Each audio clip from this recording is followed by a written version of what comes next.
This is Lewis Hart for Boxing Social in association with Empire Fight Store and William Hill. Delighted to be joined with Chris Billam-Smith at the McGuigan's gym.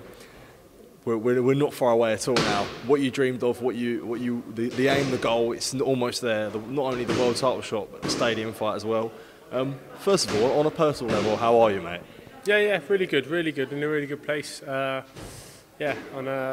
my little boy's birthday party yesterday. So first birthday party, so that was hectic, but it was good fun, so good memories. It's been sort of what's it like? His first birthday party. It was sort of the first year of having your kid. Yeah, no, it's been good. It's been really good. It's it's amazing. Obviously been difficult where he's obviously I'm away. Like Sunday night, I come up here until Friday night. So a lot of the time I'm not there. So that's the difficult part. That's the sacrifice that to make. But but no, it's amazing, and he's a little legend. How difficult are those sacrifices that you have to make, like potentially not being away from your family, being away from your kids, you know, especially when you've got a big fight like this coming up, not only just this fight, but many camps you've had before. How sort of difficult is that, and do you feel like the time that you're with your children, with your family, you cherish that a lot more?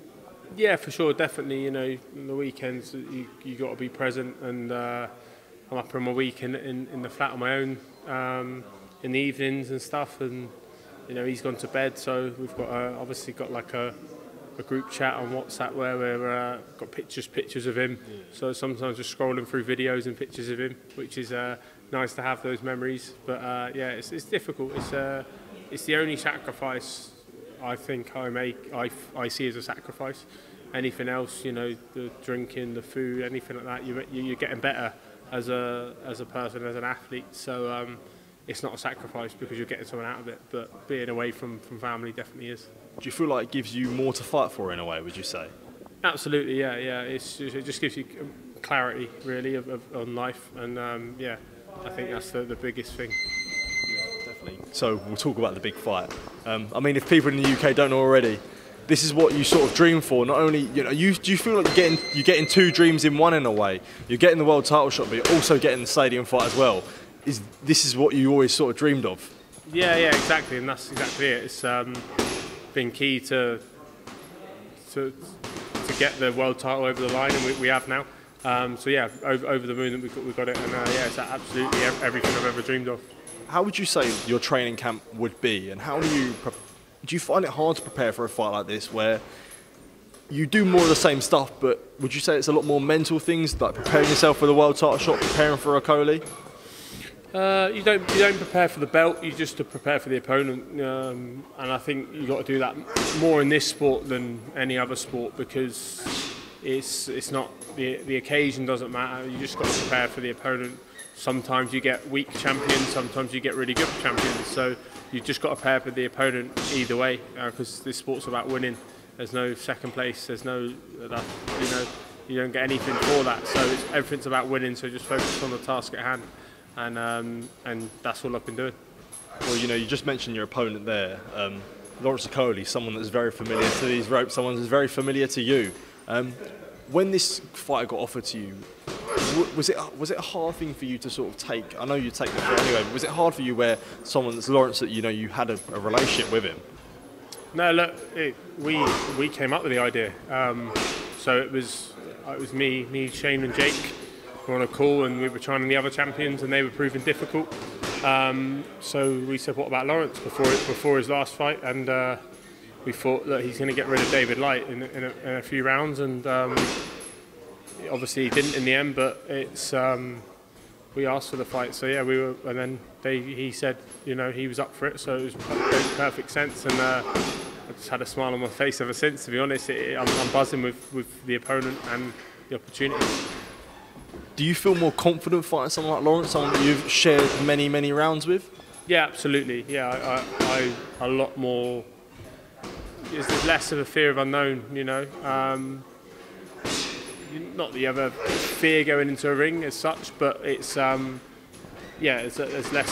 There's more I know about him, and I know how much I've improved and things that we've worked on, and physically and game plan wise, that makes it much more comfortable. Do you feel like you're sort of getting Lawrence at the best time? You know, after the 2 fights against Cieslak, after the light fight, do you feel like there's no better time to fight Lawrence Okolie? No, I think the best time would have been when he boxed David Light. I think that would have been the best time. I think now he's had back-to-back camps, which is probably going to benefit him. He hasn't ballooned up in weight, so he'll be fit already going into camp. He's had a good sort of pre-camp in terms of build up to the David Light fight, got the ring rust off, straight back in the gym. So I'm expecting a much more improved version than he was in his last fight.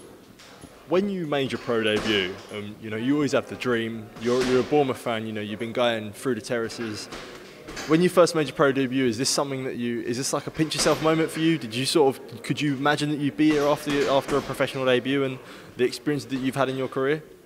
Yeah, I think I always have. I've always thought about it. I've always sort of worked towards it, because if you're not working towards something like this, then what are you working towards? You know what I mean? If you haven't got that massive goal, you've got to have that sort of clarity of thought and the confidence that you can get there. And I knew with the right team around me, I knew my work ethic would get me to this situation. When you was a kid, could you imagine yourself boxing there, or was it more a footballer? Yeah, no, I mean, as a kid I didn't even box. I didn't box till I left school, so I used to have a season ticket there and want to play on the pitch one day. And I sort of, as you got older, I sort of realised that that's definitely not going to happen because I wasn't good enough. But yeah, no, that was always a dream to play there.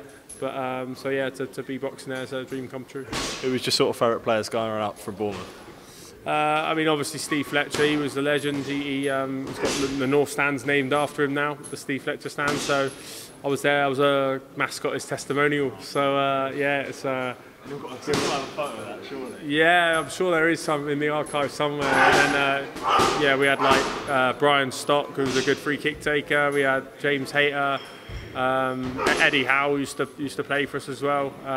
But yeah, it's sort of the 2002 to 2004, 2005 squad I absolutely loved. And then obviously after that as well.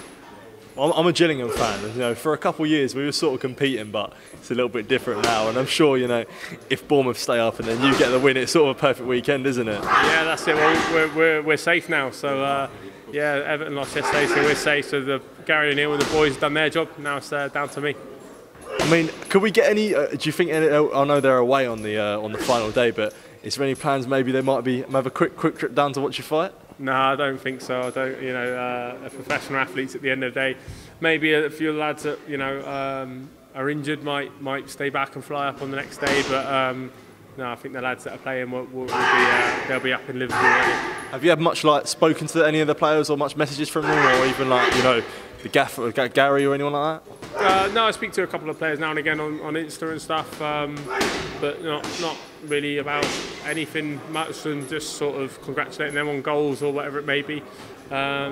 Spoke to Don Solanke the other day after pulled his celebration out of the bag on Soccer AM. Yeah, so no, it's good, nice to have a relationship with the club and the players.